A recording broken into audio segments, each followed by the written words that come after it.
Pilote Podcast. Pilote Podcast. Écoutez, comprendre, découvrir, voler. Bienvenue à tous, très heureux de vous retrouver une nouvelle fois pour ce nouvel épisode de Pilote Podcast.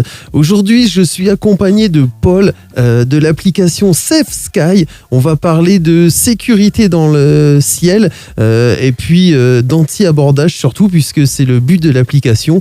Paul, sois le bienvenu avec moi. Est-ce que tu peux te présenter en quelques mots ? Oui, bien sûr. En fait, je suis un vieux pilote. J'ai 70 ans. Ouais. Je suis juriste de formation, mais ma passion a toujours été l'aviation.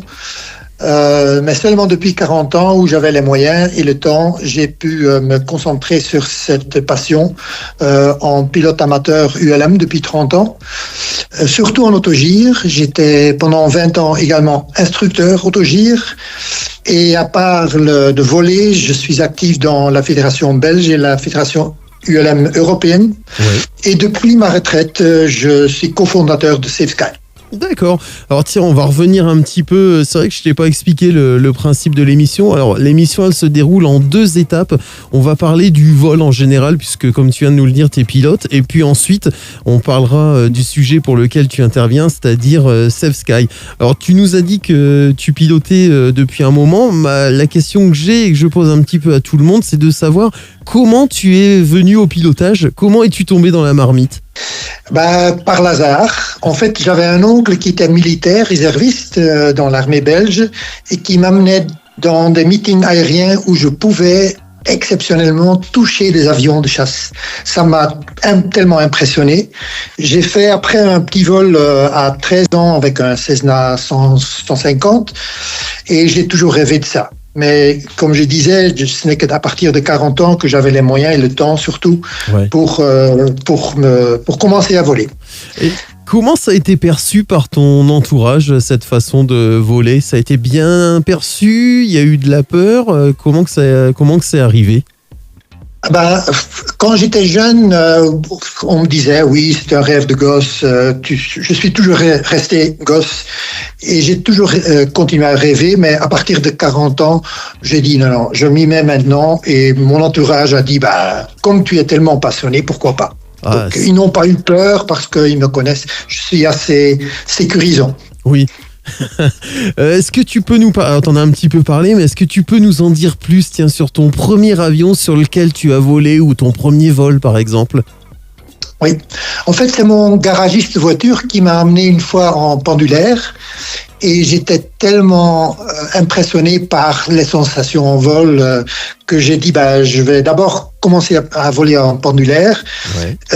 Ça m'a très plu parce que je pourrais seulement voler le matin très tôt avant mon boulot ou après le soir après mon boulot. Et j'ai eu une fois vraiment une trouille parce que le week-end je suis parti à midi et je suis arrivé dans des turbulences et voilà, j'avais presque terminé ma carrière de pilote parce que j'avais tellement peur. Ah ouais. Oui, de voler pendant le thermique et avec du vent. Ouais. Donc le matin et le soir c'était génial, mais quand il y avait des turbulences, je n'en pouvais pas. Alors redis-nous un peu depuis, c'est un peu une tradition chez Pilote Podcast, il n'y a pas de discrimination, c'est juste parce que c'est devenu une tradition. Depuis combien de temps voles-tu et combien d'heures as-tu à ton actif ? Donc j'ai commencé à 40 ans, donc j'ai volé 30 ans. En tout, dans toute machine, j'ai à peu près 2000 heures, dont 1500 heures sur autogire, parce que c'est celui-là que j'ai choisi après mon petit pépin avec le pendulaire. Ouais. Je suis passé par l'autogire et ça est resté ma passion absolue et jusque maintenant, je vole toujours en autogire. Alors tiens, du coup, quelles sont tes sensations ? Qu'est-ce que tu ressens toi en vol ? Moi, j'ai toujours pour habitude de dire que pour moi personnellement, le fait de voler me permet de me couper un petit peu, de faire une parenthèse dans la journée. Et c'est vrai qu'en l'air, le téléphone passe plus, donc on n'a plus les soucis en l'air. Toi, comment tu perçois le vol et quelles sont tes sensations ? C'est très remarquable, c'était exactement la même chose. J'avais un boulot assez stressant et assez dur. Et le fait de voler le matin, ça me changeait déjà les idées. Et quand il y avait des grands conflits ou de grands stress au boulot, je pensais, je me lève un peu du sol, je vole et je regarde qu'est-ce qui se passe. Donc ça m'a donné vraiment la possibilité d'éviter le stress ou de gérer le stress en montant, en disant qu'est-ce que je fais ici, comment je peux trouver des solutions. Et en vol, ça me donne un plaisir de regarder. Je suis pas un acrobate en l'air, ça me donne du plaisir.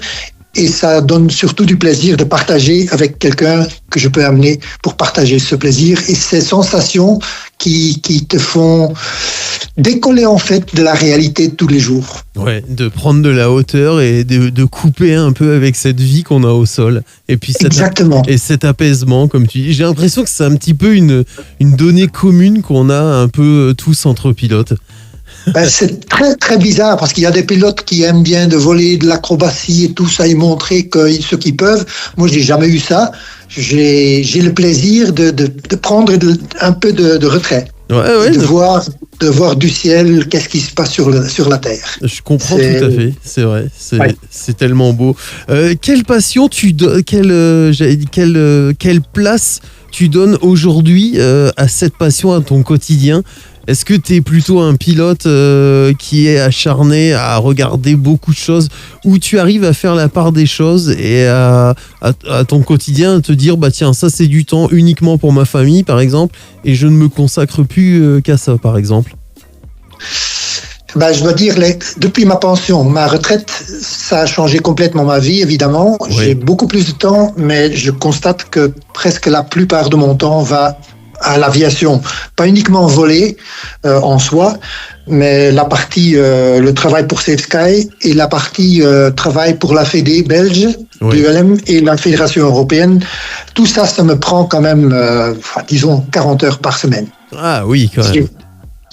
C'est vraiment une passion à temps plein, presque. Donc, ce qui fait que quand tu entends un avion où tu as souvent les yeux en l'air, un peu comme tous les pilotes aujourd'hui. Exactement. Et surtout avec notre application, on voit beaucoup plus d'avions et on se pose des questions. Et, je vais raconter de l'application tout à l'heure, mais ça m'a ouvert les yeux. Et depuis mes passions, surtout dans les Fédés et par Safe Sky et par le fait de voler, j'ai créé un réseau de copains et d'amis incroyables partout en Europe. Oui. Ça, c'est tellement gratifiant que pour moi, les 40 heures, c'est pas du travail, c'est du bénévolat, mais c'est du plaisir, quoi. Je travaille aussi dur qu'avant, mais sans stress et avec plaisir. C'est autre chose. Mais c'est peut-être la définition du bonheur, en fait. Exactement. Allez, une dernière question avant de passer à Safe Sky, au vif du sujet. Je demande toujours ça. Est-ce que tu as une petite anecdote, alors qu'elle soit loufoque, qu'elle soit sympa, ou peut-être moins, des fois on n'a pas encore eu d'anecdote un petit peu moins sympa, mais est-ce que tu as une petite anecdote à nous raconter, que ce soit en vol ou au sol, par rapport à l'aviation? Oui, vous savez, au début de l'ULM, je suis entré dans les années 90, ça existait déjà, mais si on apprenait à voler, c'était le soir, on devait rester jusqu'au moment où le dernier pilote était rentré. Et presque une fois par semaine, on devait aller chercher quelque part une machine qui a dû vacher dans les champs, dans le coin. Et à un jour, il y avait une personne qui n'était pas rentrée. Et on s'inquiétait et on ne savait pas. Et tout d'un coup, il y a quelqu'un qui téléphone, parce que les mobiles n'existaient pas encore, qui téléphone d'une cabine téléphonique ou quelque part en disant attends, je viens quand même rester, s'il vous plaît, mettez les voitures à côté de la piste parce que il y a les gendarmes qui veulent m'accompagner, il faisait déjà presque noir, veulent m'accompagner jusqu'au terrain. Et donc le moment où la personne est arrivée au terrain, on avait mis les voitures avec les lumières pour illuminer la piste. avec la voiture des gendarmes qui arrivait presque en même temps. Et la personne a dû atterrir sans problème. Il faisait presque complètement noir, mais pas tout. Mais enfin, on a bu un verre pendant toute la soirée pour digérer tout ce. Mais ça, c'est sympa. Comme quoi, une piste qui est pas éclairée, finalement, avec quelques amis, elle peut le devenir. Exactement. C'est très sympa comme anecdote. Bon, allez, rentrons dans le vif du sujet. Moi, j'ai pris contact avec toi parce que j'ai découvert un petit peu au même moment où j'ai commencé à passer mon PPL, l'application Save Sky. Et en fait, très vite, elle m'est apparue en tout cas comme une appli indispensable quand même, je dirais, parce que j'ai pris très rapidement l'abonnement dans la foulée. Cette appli, donc je le rappelle, qui est anti-collision. Mais du coup, tu vas nous en parler un peu plus. Est-ce que tu peux nous parler de la genèse, la création de l'appli SafeSky, comment que ça s'est passé, d'où ça vient en fait cette idée? Oui.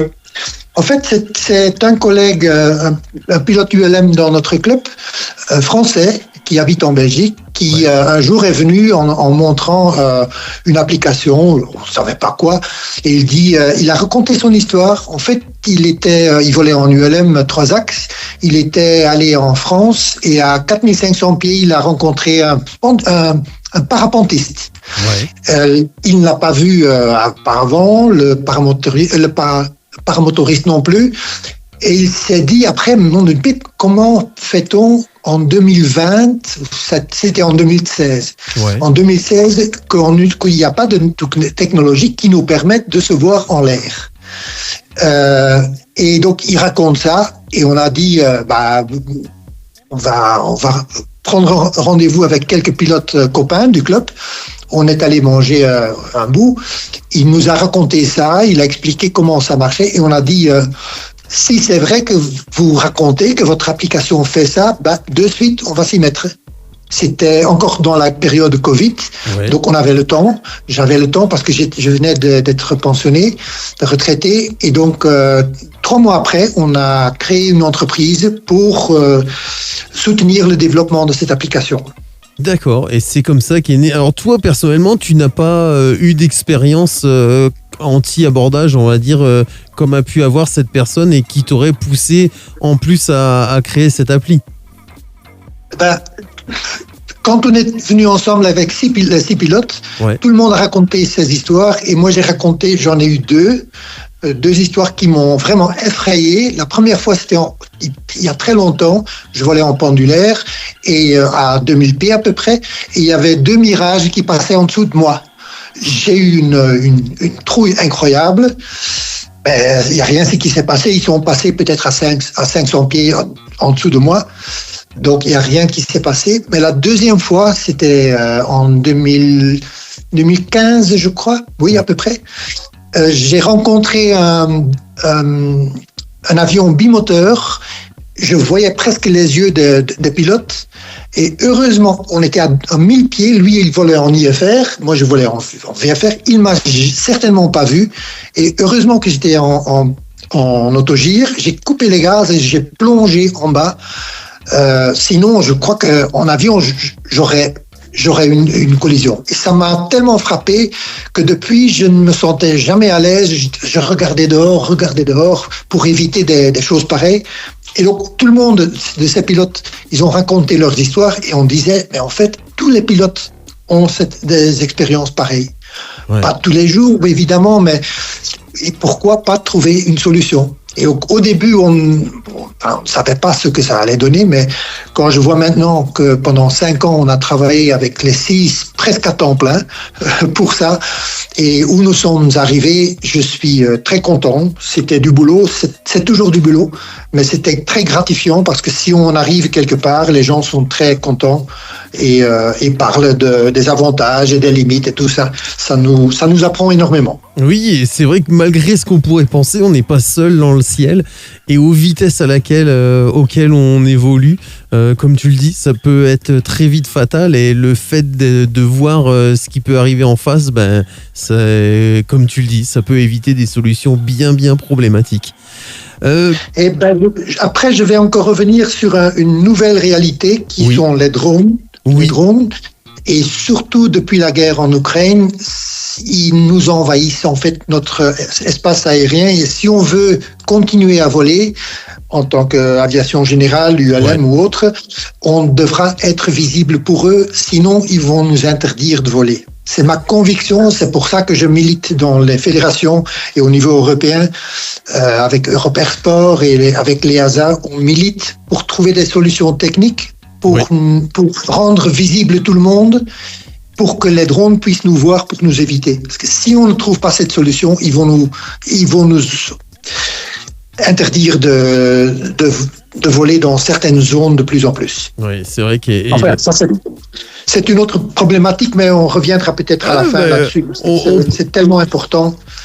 Oui, on peut y revenir dessus, parce qu'en plus, c'est vrai que c'est une problématique à laquelle je n'avais pas pensé, pour être totalement franc avec toi. Donc, avec plaisir, on peut revenir dessus. Est-ce que tu peux... allez, on va reprendre le b.a.-ba. Est-ce que tu peux nous expliquer comment fonctionne l'appli ? Mettons-nous un petit peu dans la peau d'une personne qui ne connaît pas l'appli, qui écoute l'émission, et elle se dit, bon voilà, qu'est-ce que va m'apporter l'appli et comment elle fonctionne ?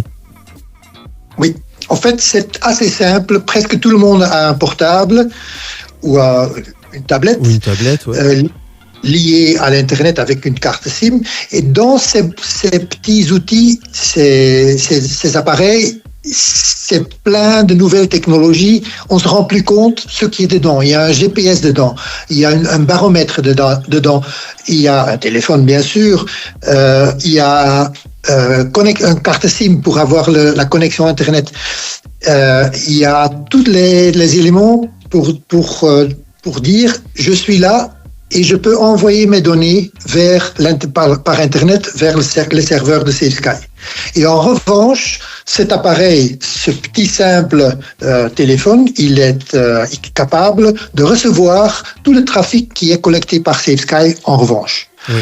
Donc, on ne doit pas investir, c'est gratuit, il y a rien de spécial, il faut seulement se lier au réseau Safe Sky, envoyer sa position, la vitesse, tout ce qui est dedans, et en revanche, on reçoit la position des autres qui utilisent Safe Sky ou d'autres moyens qui sont intégrés dans la plateforme Safe Sky.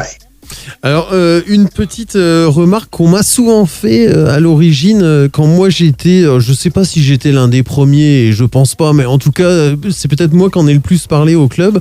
On m'a dit, oui, mais aux altitudes où on vole, on ne capte plus Internet, et du coup, est-ce que on bénéficie de cette fiabilité-là sans avoir Internet ? C'est une réaction tout à fait raisonnable et intelligente. Ce système a ses limites. Et la première limite, c'est effectivement, il faut une connexion Internet. Et ça dépend de la région. Parfois, on a de l'Internet jusque 3 ou 4 000 pieds. Dans d'autres régions, il n'y en a pas. Dans d'autres régions, dans les Alpes, on a connexion jusque 10 ou 12 000 pieds. Ouais. C'est pas garanti. Donc, c'est pas certifié, c'est pas garanti. Ça, c'est une chose. Deuxième chose, il faut bien être conscient que une bonne partie des gens qui volent sont pas encore visibles. Donc, il faut pas se fier sur ce système-là. Et troisième élément, ça use la batterie. Et donc, si on utilise son téléphone portable pour téléphoner après ou pour prendre des photos, il faut être conscient que ça bouffe la batterie. Donc, ce sont les limites à respecter et à connaître. Il faut utiliser ces nouvelles technologies, son téléphone, d'une façon intelligente. C'est tout. C'est ça. Est-ce que... Et donc, c'est pas garanti du tout.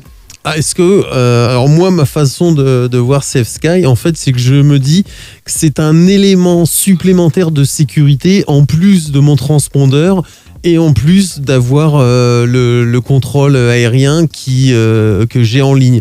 Je me fie pas à 100% à l'appli, mais je me dis que c'est un élément en plus qui peut m'indiquer, et j'ai déjà eu le cas, hein, un avion qui n'est pas identifié au sein du contrôleur aérien, mais du coup, moi, je l'avais sur l'appli, par exemple. Exactement. De même, il faut connaître les limites, et ça vaut également pour la radio. Il y a beaucoup de gens qui n'utilisent pas la radio. Oui. Il y a beaucoup de centres de CIV ou de centres d'information qui ne voient pas tout non plus. Les radars ne voient pas tout. Ils ne voient pas les choses qui n'ont pas de transpondeur. Donc, parfois, ils voient très très très peu en basse altitude. Donc, il ne faut pas se fier non plus uniquement sur la radio. Donc, c'est la même chose avec l'application Safe Sky. Comme tu dis, c'est un outil précieux qui vous aide à mieux regarder dehors. Pas plus que ça, pas plus que ça. C'est ça. D'ailleurs, je donne même le conseil, si on vole pas seul, de demander au copilote ou aux passagers que c'est eux qui utilisent l'application pour vous aider à regarder mieux dehors. Exactement. Comme ça, vous avez 6 yeux. Tes 2 yeux, le passager, 2 yeux, et en plus, les 2 yeux de Safe Sky. Ouais, exactement. Une particularité de l'appli, j'ai remarqué, c'est qu'elle était capable, elle est capable de fonctionner en binôme avec SDVFR, ForFlight, SkyDemon. J'en cite 3 pour la réglementation française qui nous oblige à avoir 3 marques. Mais il y en a encore bien d'autres, je les ai pas tous répertoriés. Est-ce que tu peux nous en dire plus par rapport à ça ? Oui. En fait, il y a moyen d'envoyer le trafic qui est reçu par Safe Sky, d'envoyer ça dans votre programme de navigation, SDVFR, ForFlight, SkyDemon et autres. Mais alors ça, c'est la partie confort, c'est la partie pour laquelle il faut avoir l'abonnement premium. Oui. C'est très facile, ça dépend. Il y a des tutos par programme parce que la façon de faire des réglages dans ces programmes est un peu différent. Mais dans chacun de ces programmes, on peut donc envoyer directement de son téléphone vers ce programme de navigation. Il y a un protocole spécial électronique qui est prévu pour ça. Ça, c'est le GDL 90, qui est prévu exactement pour échanger les données entre 2 devices, 2 appareils. Et ça va très bien. Tout dépend de ce qu'on veut. Moi, je n'aime pas trop parce que l'écran avec le programme de navigation devient parfois trop encombrant. Oui. J'utilise en fait un vieux téléphone uniquement pour Safe Sky et je les mets à côté de mon programme de navigation. Mais il est clair, il y a beaucoup de pilotes qui ne veulent pas avoir d'autres appareils, qui aiment et qui préfèrent d'avoir le trafic dans leur programme de navigation. Oui, après ça dépend de la sensibilité de chacun. Moi, je suis encore de l'école où je divise mon écran en on va dire un petit peu moins 2 en 2 et où je mets la cible de Safe Sky et où ça me permet de voir les avions en approche, en tout cas vers moi. Et puis en plus de mes yeux. Tiens, si on décrit concrètement un vol, comment se déroule un vol avec Safe Sky ? Est-ce que tu peux nous décrire un petit peu les étapes clés ? Alors on parle d'une cible, c'est vrai qu'on va décrire visuellement un peu ce qu'on voit puisqu'on n'a pas de vidéo avec l'application audio. Donc on a une cible, on visualise des avions qui sont soit conflictuels avec nous, avec une hauteur et une vitesse, si je dis pas de bêtises. Et ensuite, est-ce que tu peux nous en dire un petit peu plus ? Oui, en fait, au sol, il faut d'abord télécharger l'application, la configurer. Et au sol, quand on veut démarrer, on démarre l'application. Comme ça, on envoie sa position et on reçoit le trafic. Et du moment qu'en l'air, il y a du trafic qui arrive, disons, il y a un algorithme qui calcule ça. Un avion qui arrive avec une trajectoire convergente, dans 1 minute, l'application va commencer à éclairer et à faire du bruit. Oui. Et en même temps, si vous avez des écouteurs qui sont liés au Bluetooth, il va vous indiquer dans les casques, attention, trafic à 2 heures, par exemple. Oui. Donc, ça c'est le mode radar qui est prévu, c'est comme un TICAS présentation.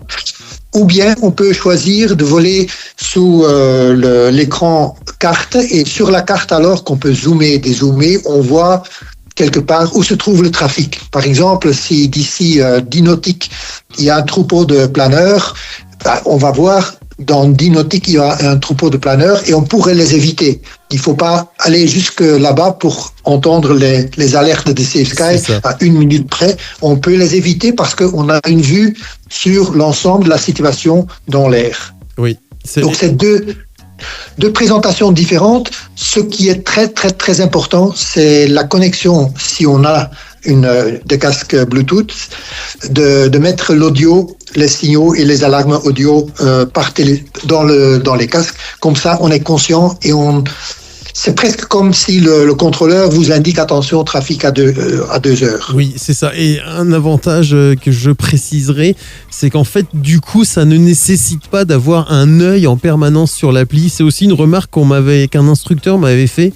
Il m'avait dit, mais si tu surveilles pas l'appli, du coup, t'as pas l'info. Et en fait, non.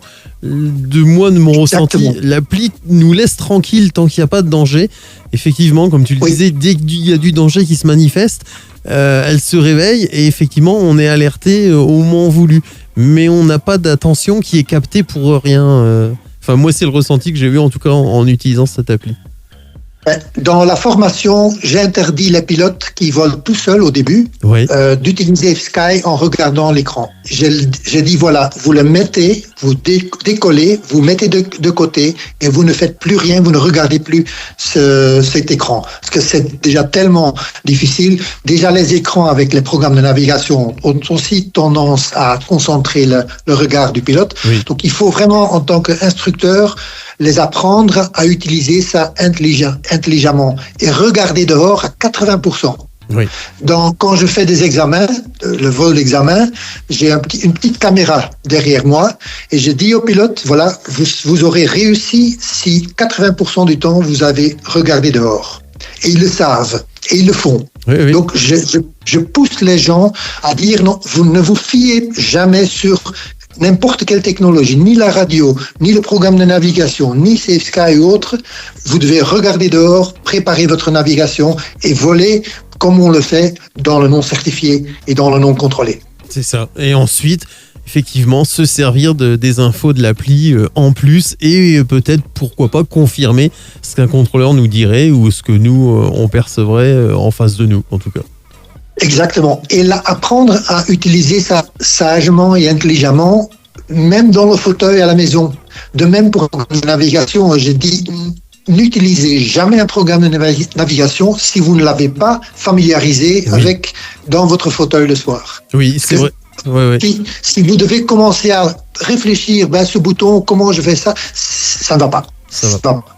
C'est vrai, c'est un conseil averti que tu donnes et effectivement, on n'en avait pas parlé, mais effectivement, oui, apprendre en amont à l'utiliser dans son salon, dans son fauteuil. Parce que c'est vrai que c'est pas en l'air qu'on peut s'amuser à s'improviser, en tout cas à découvrir l'application. Exactement. C'est un rôle très important pour les instructeurs. Oui, c'est vrai. Je trouve que c'est leur rôle, quoi. C'est apprendre à piloter intelligemment et utiliser tous les moyens sans être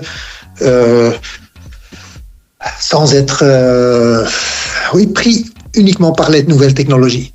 Alors du coup, on parle de l'appli. L'appli est capable de nous... Alors pour en revenir un petit peu sur la façon dont on m'a souvent demandé comment l'appli nous localise. Alors en fait, l'appli nous localise, on va dire les personnes qui ont l'appli, elles sont localisées, on va dire, entre téléphones, entre applis. Mais est-ce que tu peux nous en dire un peu plus ? Je sais que les transpondeurs S, par exemple, sont localisés dans l'appli. Et j'imagine qu'il y a encore bien d'autres choses qui sont répertoriées dans l'appli et qui font que du coup on les voit. Tu parlais également notamment du système des planeurs. Il y a tous ces systèmes-là qui font que l'appli regroupe en fait tout un tas de modes de communication. Oui, en fait, au début de Safe Sky, on était vraiment presque dans une vision de tunnel. On voulait lancer et promouvoir l'application Safe Sky. C'était bien, mais on s'est rendu compte que pour certaines catégories de pilotes, c'est pas la bonne solution. Pour un paramotoriste qui n'a pas les moyens ou la place, qui n'a pas de cockpit par exemple, Safe Sky n'est pas la bonne solution parce que ils ont déjà leur propre système qu'ils utilisent pour leur activité. Deuxième chose, par exemple, les planeurs qui ont depuis 15 ans, pour les mêmes objectifs, ont installé et créé un système, un réseau de OGN, Open Glider Network. Presque tous les planeurs utilisent un FLARM et ça leur convient pour leur pratique. Les avions, de plus en plus, sont équipés d'un MODES, mais le MODES n'envoie pas sa position. Il envoie sa hauteur, mais pas la position, parce qu'il n'est pas lié au au GPS. Et donc, ils envoient bien des signaux, mais ces signaux doivent être captés au sol par au moins 4 stations ou des radars qui doivent calculer la position. Et donc, c'est tout un travail. Et donc, il faut avoir des antennes dans cette région suffisamment pour calculer ça. Donc, il y a énormément de systèmes là, avec le désavantage que tous ces systèmes, ils n'étaient pas compatibles. Ils n'envoyaient pas leur position entre eux. Et donc, depuis 1 an et demi, SafeSky a dit, voilà, on veut devenir le portail qui rassemble tous ces données de trafic qui sont envoyées par différentes sortes d'appareils, de systèmes, de technologies, tout ça. Et on veut devenir le portail qui rassemble tout ça par tous les moyens, y compris les antennes au sol, pour les renvoyer aux pilotes. Oui. Il est clair que dans certaines régions, par exemple, il n'y a pas suffisamment d'antennes pour capter les MODES. Ça veut dire que le MODES ne sera pas visible dans ce cas-là, dans SafeSky. Pour les avions et les ULM modernes, on conseille d'utiliser la DSB parce que c'est l'outil, même certifié, qui envoie la position et toutes les données et qui sont captées directement par les antennes avec une couverture beaucoup plus large en Europe. Donc pour les avions ULM avancés, on dit prenez la DSB. Pour les ULM normales, on dit prenez SafeSky, c'est le moins cher. Les FLARM continuent à utiliser le FLARM. Pour les planeurs, utilisez le FLARM. Et pour les paramotoristes, essayez d'utiliser un système qui est compatible. Et ça a été la génie en fait de notre CEO, de dire voilà, on va créer un réseau, un portail avec un réseau de tous les gens qui ont un boîtier, un outil, un appareil, un programme de navigation, et on va les mettre en relation pour échanger toutes ces données-là. Et du coup, on n'a pas uniquement les 80 000 personnes qui utilisent SafeSky, mais on a plus de 200 000 pilotes qui utilisent quelque chose d'autre. Et ça, c'est l'imagination et la créativité de notre CEO. Il a pu convaincre tous ces acteurs pour dire on va travailler ensemble. Et c'est l'Europe, les ASA et les fédérations qui nous ont poussés vers cette solution-là. Donc en fait, et ça, c'est la magie. En travaillant ensemble, sans aucun investissement supplémentaire de qui que ce soit, on a mis ensemble les efforts au bénéfice des pilotes. Donc SafeSky en fait regroupe tout un ensemble de technologies en fait pour que nous on ait la vision sur l'écran en définitive.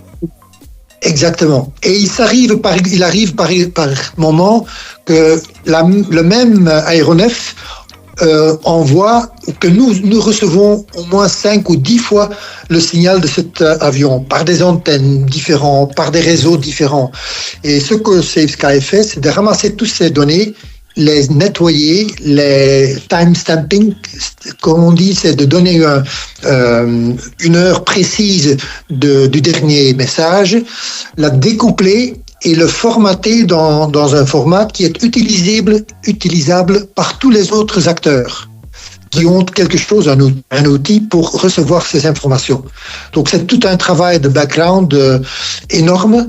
Il y a des milliards de gigabytes derrière et du travail informatique là-dedans qui est vraiment génial et qui nous permet de rendre visible beaucoup plus tout ce qui vole. Et du coup, ça se fait en temps réel ou il y a un minimum de délai et du coup, l'appli a besoin d'un minimum de délai?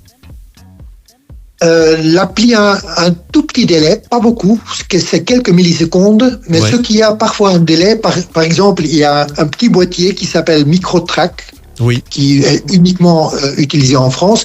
Eh bien, c'est génial, mais ça n'envoie que sa position tous les 20 secondes ou 30 secondes.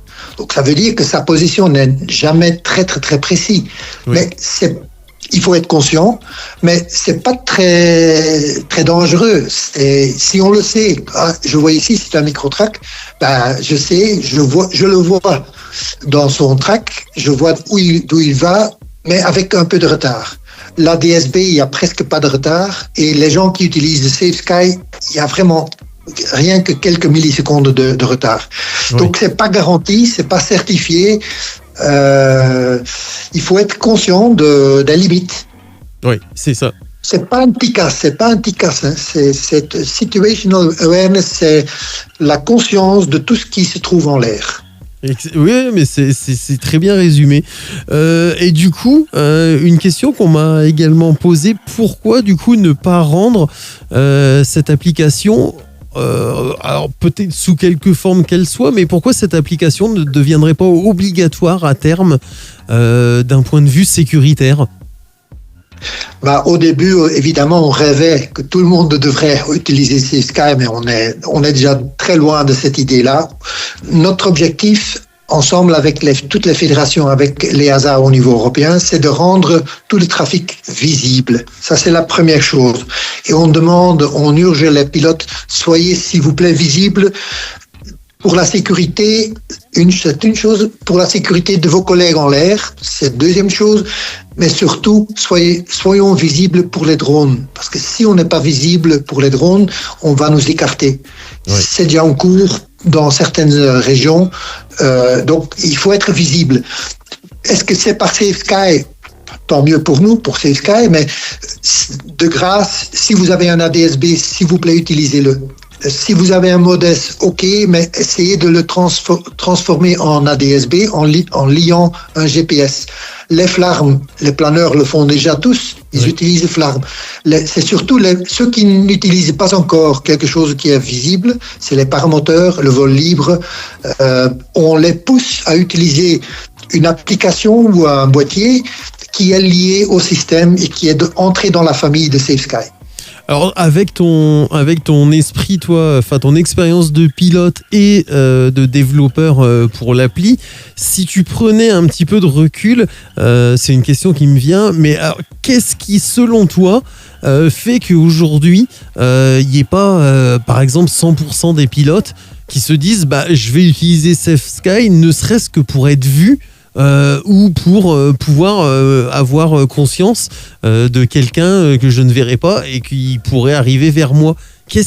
Quel est, d'après toi, le frein qu'il y a aujourd'hui, alors pas spécialement en France, mais peut-être plus généralement ? À mon avis, il y a deux freins qui sont réels. C'est d'abord le conservatisme dans l'aviation générale. On a appris de ne pas toucher à une vis. On ne peut pas toucher l'avion certifié, donc on n'y touche pas, on ne veut pas modifier quoi que ce soit. C'est réglé, c'est certifié, on ne touche pas. C'est une certaine forme de conservatisme, surtout auprès des vieux pilotes. Ouais. Et deuxième, il y a encore une catégorie de pilotes, je les décris comme des libertaires, les gens qui disent à tout prix, je ne veux pas être vu, voilà, c'est tout. Par protection de ma vie privée ou parce que je fais parfois des choses qui ne vaut pas être vu, je n'aime pas être fliqué, enfin toutes sortes d'arguments pareils. Mais je leur dis, messieurs, si on veut être responsable et si on veut continuer à voler dans le futur, oui, on devra être visible par n'importe quel moyen. Je ne prêche pas pour Safe Sky à tout prix, mais au moins quelque chose. Et on a obtenu avec l'EASA au niveau européen une déclaration qui est souscrite maintenant par la moitié de toutes les DGAC européens dans les autres pays, qui indique si vous êtes visible, si vous vous rendez visible en l'air, eh bien en cas d'infraction ou de pépin ou je ne sais pas quoi, vous avez l'avantage, l'avantage du doute, c'est ça ? Ouais. Si vous dites je suis visible donc je n'ai rien à cacher, vous n'avez pas à craindre la police ou un PV ou une sanction. Oui, c'est donc bon. Avec cette action qui a été lancée seulement cette année-ci à Friedrichshafen au mois d'avril, ensemble avec toutes les fédés et l'EASA et les autorités nationales, on prend, s'il vous plaît, messieurs, pour toutes sortes de motifs, soyez visibles, par quel moyen que ce soit. Oui, parce que ça, c'est une action qui vient de se développer et ça doit encore se faire, ça doit encore percoler un tout petit peu dans tous les pays, mais ça commence vraiment à prendre ce forme. Et je crois que les gens qui ont peur des drones, et ils ont raison d'avoir peur des drones, c'est peut-être une façon de dire si on est visible, eh ben on peut vivre ensemble et on peut voler ensemble dans l'air. Parce qu'on est quand même ensemble. Et les drones, ils ne peuvent pas appliquer les règles de base, voire éviter. Effectivement, parce que de toute façon, l'appli automatiquement collecte ces informations à but de développement pour vous et pour travailler sur des mises à jour à venir, mais elle fonctionne de manière anonyme, j'imagine. Et puis de toute façon, c'est le pilote qui décide. Oui, c'est ça, c'est ce que pilote qui décide. Oui. On n'est pas obligé de rentrer son nom et son prénom. À la limite, ça peut très bien être un pseudo. Donc finalement, le fait de dire je veux voler caché, ça a une limite et c'est à peine entendable en fait au final. Oui, il faut dire aussi, si le fait qu'on a un téléphone sur soi, vous n'êtes pas invisible. C'est ça. Peut vous repérer. Même si votre téléphone n'est pas branché, vous êtes repérable. Donc c'est une illusion. Il faut casser cette illusion et en dire, messieurs, essayons de respecter certaines règles, sinon on va casser notre aviation générale. Oui, non, mais c'est exactement ça. Alors, tu nous parlais des drones. Est-ce que tu peux justement donc développer un petit peu plus cette information que tu as? Parce que moi, j'en avais pas en tout cas conscience jusqu'au moment où tu en parles. Et je trouve ça intéressant de développer. Surtout depuis la guerre en Ukraine, on ne parle plus uniquement des tout petits drones, des petits jouets qu'on connaît tout le monde. On voit de plus en plus des grands, des avions en fait qui sont pas pilotés. Il y a beaucoup d'ULM, d'hélicoptères qui sont fabriqués de plus en plus sous forme de drones. D'accord. Et le but, c'est le transport sans pilote. D'accord. Quand je parle, par exemple, il y a Textron, c'est l'entreprise mère qui a notamment le Cessna et le Pipistrel dans sa portefeuille. Ils ont fabriqué un drone assez grand comme un avion qui peut porter 300 kilos au moins 300 kilomètres. Ah ouais. Et ces drones-là ne vont pas rester en dessous de 400 pieds, où la plupart des petits drones sont actifs actuellement. On voit depuis la guerre en Ukraine l'usage de tous ces avions aéronefs non pilotés, enfin pilotés mais sans pilote à bord, qui sont utilisés pour n'importe quelle mission. Et ils vont nous envahir. Et pour vous donner un petit exemple, Amazon, qui est une grande entreprise américaine, elle a reçu une concession en Italie pour avoir la concession absolue, donc sans autre trafic dans la région des Abruzzes, pour utiliser cet espace aérien uniquement pour transport entre deux centres commerciaux, deux centres où ils ramassent les produits. D'accord. Et donc, c'est des entreprises qui ont les moyens énormes. Et nous, pilotes d'aviation générale, il n'y a pas moyen de les casser. Donc, on doit trouver une solution pour vivre ensemble. Par exemple, les vols libres dans les Alpes au niveau de l'Italie, ils sont interdits dans pas mal de zones. Pour toutes sortes de raisons, ils ont réglementé des zones où ils ne peuvent plus entrer. Et en Norvège, il y avait la même chose. Et en Norvège, ils ont dit, si vous êtes visible, vous pouvez quand même entrer dans ces zones dangereuses ou restreintes ou je ne sais pas. Donc ça, c'est la solution à prendre. La visibilité, ouais. Pour pouvoir vivre ensemble. Et donc la vision de Safe Sky là-dessus, c'est de dire, on va approcher les opérateurs de drones ou les centres de direction des drones, des centres de contrôle, pour intégrer le trafic que nous avons collecté et en revanche d'avoir le trafic des drones ou au moins alerter dans certaines zones. Attention, ici, jusqu'à une telle altitude, il y a de l'activité des drones, donc évitez-le. Oui. On a ça déjà en Norvège. Si vous regardez sur l'application Safe Sky dans la région de Oslo, en Norvège, vous allez voir pas mal de drones qui sont déjà visibles pour les pilotes. Et ça a deux avantages. Les pilotes de drones qui sont responsables et qui doivent donner priorité à l'aviation pilotée, l'aviation générale, ils doivent savoir où se trouvent les avions, les ULM et toutes les autres activités parce qu'ils sont responsables. Et avec cette application, ils le voient. Et en revanche, donc, ils peuvent prendre des mesures s'il y a conflit possible. Et en revanche, les pilotes sont alertés du fait qu'il y a de l'activité à ce moment-ci dans cette région-là. Donc, sans aucun investissement, les deux mondes qui sont séparés actuellement peuvent vivre ensemble et se respecter et prendre des mesures d'éviter. Oui, ce que j'imagine, donc du coup sur l'appli, il y aura un visuel, on aura un visuel peut-être spécifique nous indiquant qu'on a un drone en face ou enfin dans notre champ de vision, non piloté par un humain ou oui, donc effectivement, d'où l'intérêt aujourd'hui d'être encore plus visible et de cohabiter ensemble.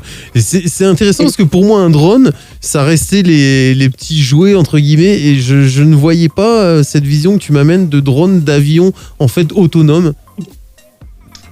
Et surtout les drones qui volent non plus en vue du pilote au sol, qui vont donc en dehors du visuel du pilote. Ça, c'est des drones qui volent très haut, peuvent voler très haut, très vite, et ils ne voient pas le trafic. Donc il faut connecter ces centres qui gèrent tous ces vols-là pour les montrer qu'il y a quand même de l'aviation en général qui vole et donc de les respecter et vice-versa. Oui, ça tombe sous le sens. Sur l'appli Safe Sky, sans dévoiler, ou peut-être si tu le veux, est-ce que tu peux nous en dire plus sur des mises à jour qui seraient à venir ? Moi, je l'ai connu il y a un petit peu moins de 2 ans. L'appli a bien évolué depuis. Est-ce que tu as des idées de mise à jour qui arriveront probablement ?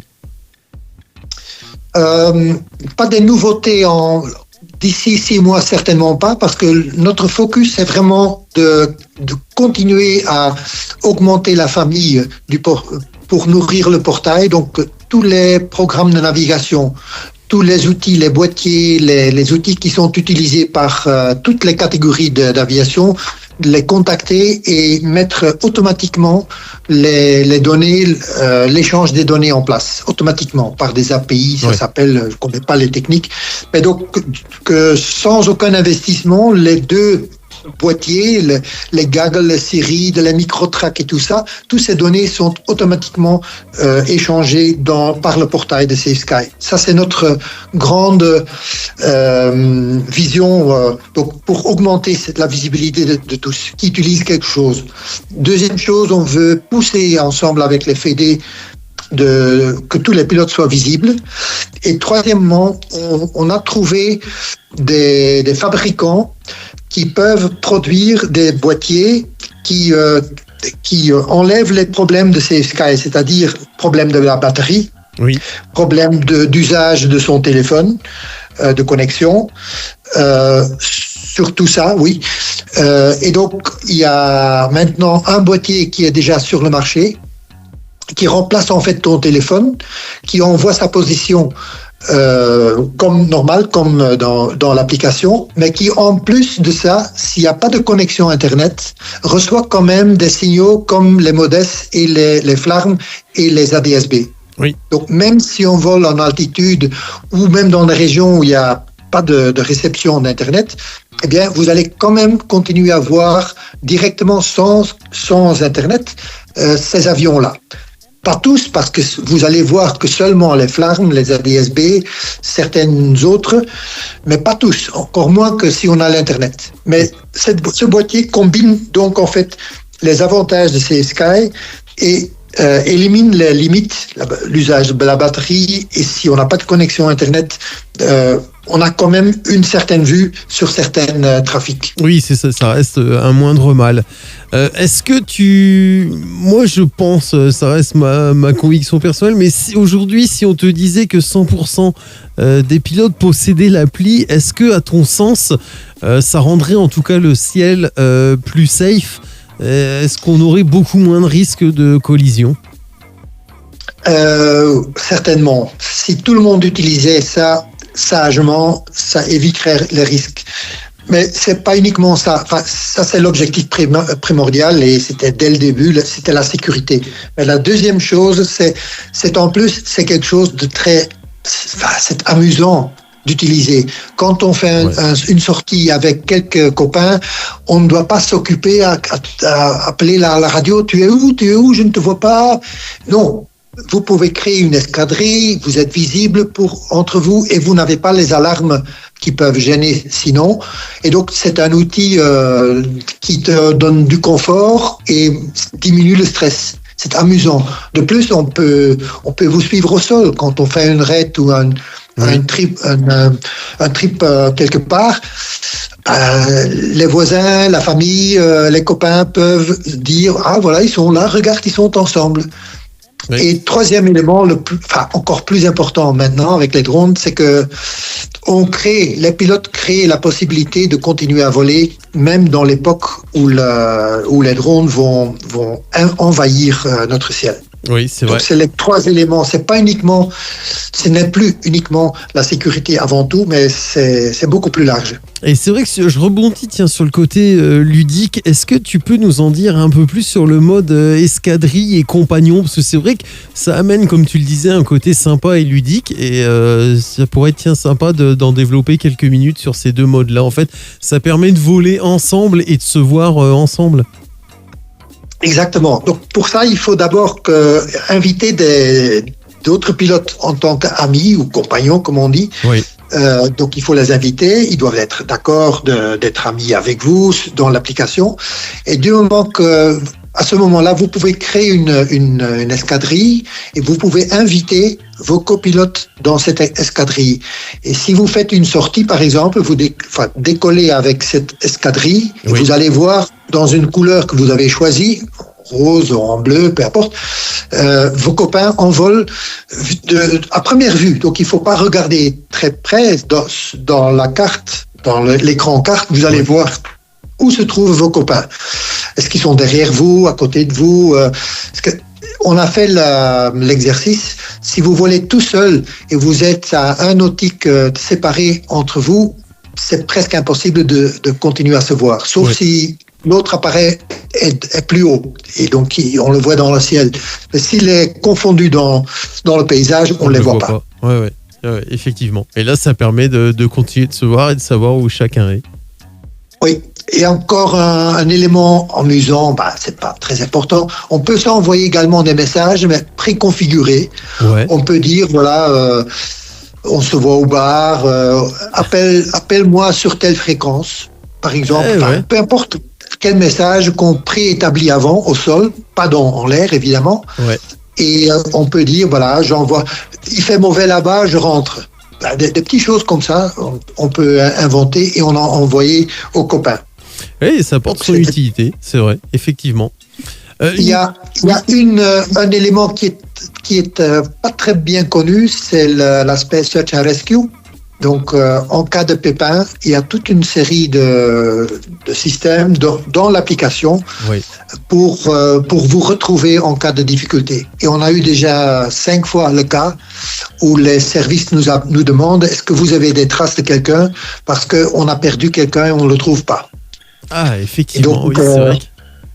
Il y a un bouton sur l'application où on peut dire je suis en difficulté, et à ce moment-là il y a 3 personnes que vous avez préinstaurées par avance, 3 personnes qui reçoivent un SMS ou un email pour dire je suis en difficulté. En réaction, il y a toute une tuto comment ils doivent réagir. Oui. Normalement, ils vont te téléphoner. Et si vous ne reprenez pas le téléphone, ils peuvent aller voir dans le message qu'ils ont reçu pour voir où vous êtes. Et si le pilote ne répond pas ou s'il y a quelque chose qui se passe, on peut envoyer directement toutes ces données au service de Search and Rescue. Donc de recherche et de sauvetage, qui à ce moment-là ne doivent pas perdre le temps pour vous chercher par tous les moyens qu'ils ont. Et on peut les retrouver assez vite et assez facile.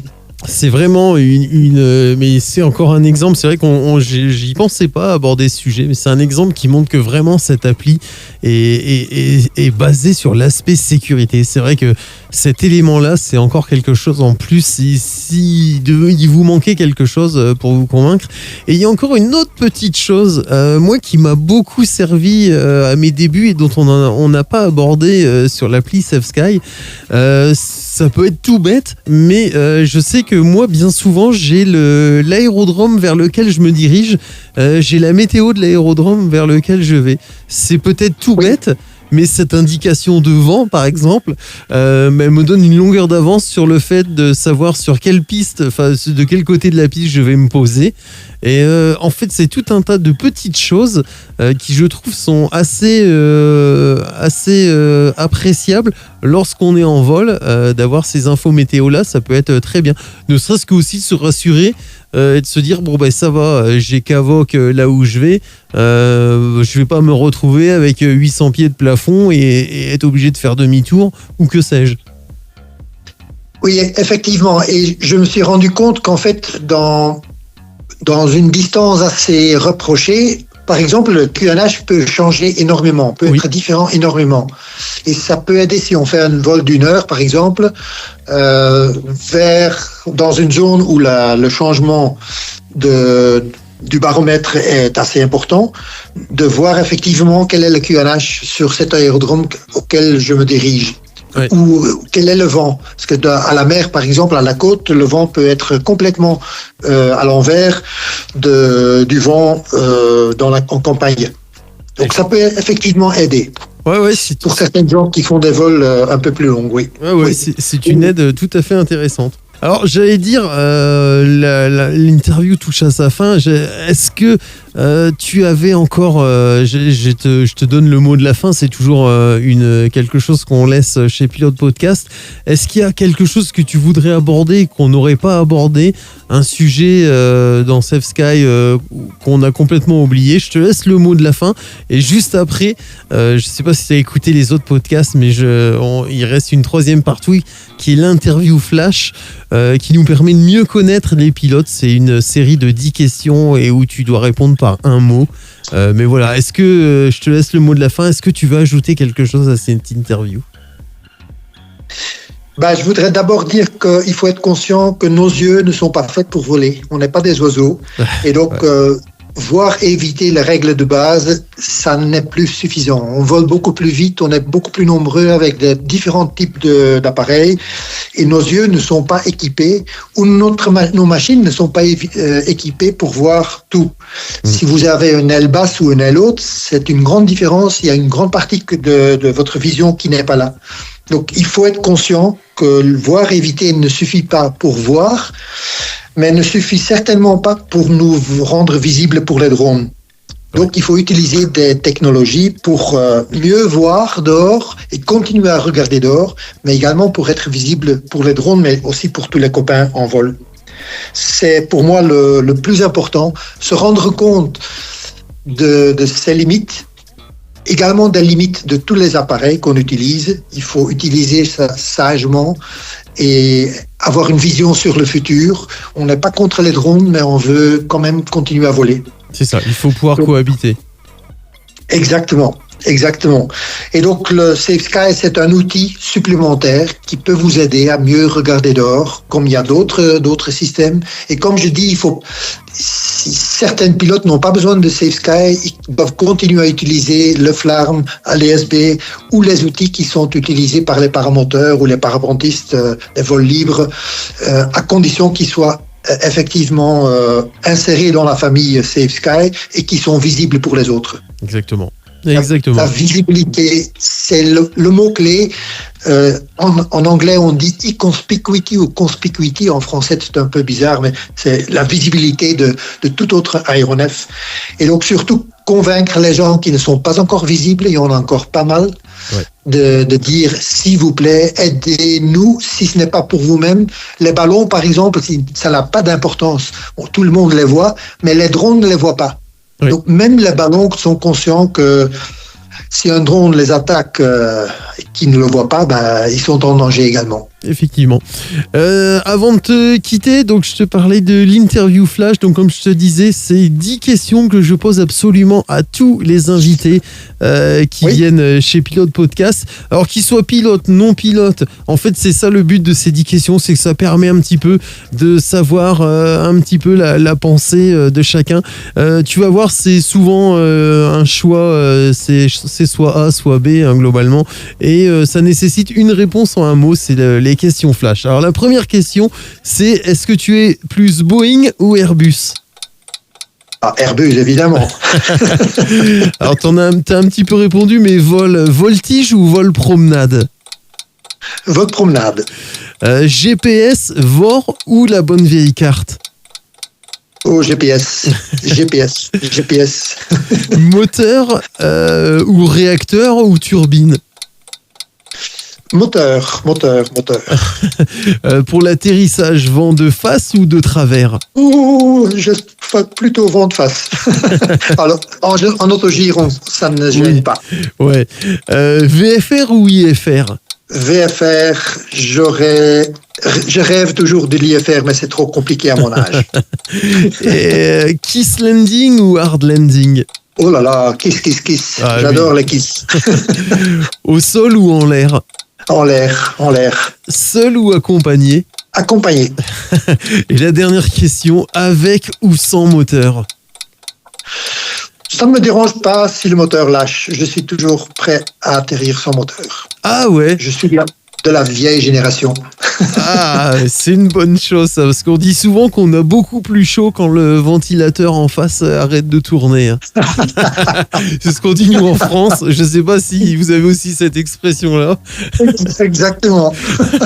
Mais bien souvent, le pilote commence à chauffer quand devant ça tourne plus bien. Tout à fait, oui, c'est clair. Eh ben, écoute, merci à toi, Paul. Merci pour ce temps que tu as consacré pour Pilote Podcast. Moi, je vous invite tous à ne serait-ce que télécharger l'appli pour essayer dans votre fauteuil. Et une fois que vous êtes un petit peu plus habitué, essayez en l'air. Ça ne coûte rien de l'essayer. Et puis, faites-vous votre propre idée. Merci à toi, Paul. Et je vous dis à très bientôt pour un nouveau podcast sur Pilote Podcast. Pilote Podcast. Écoutez, comprendre, découvrir, voler.